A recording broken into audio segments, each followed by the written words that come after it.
Polda Sumsel berhasil membongkar sindikat penjual kulit dan tulang harimau Sumatera, serta mengamankan satu pelaku yang bernama Suwarno, warga desa Lubuk Linggau.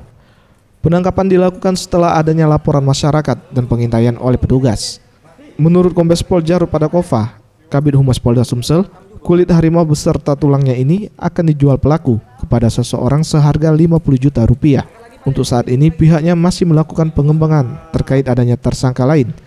Untuk barang bukti sendiri didapat kulit harimau sepanjang 1,5 meter dan tulang harimau yang siap untuk dijual. Tindakan-tindakan kepolisian sehingga kita berhasil menangkap tersangka yang diduga sebagai penjual beli binatang yang dilindungi. Sementara itu Suwarno pelaku mengatakan bahwa untuk harimau sendiri ia mendapatkannya dari suku anak dalam yang dibelinya seharga 5 juta rupiah dan akan dijual dengan harga 50 juta rupiah kepada seseorang.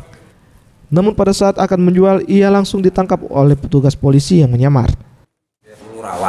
Pulau Rawas. Beli harga berapa, Pak? 5 juta. 5 juta.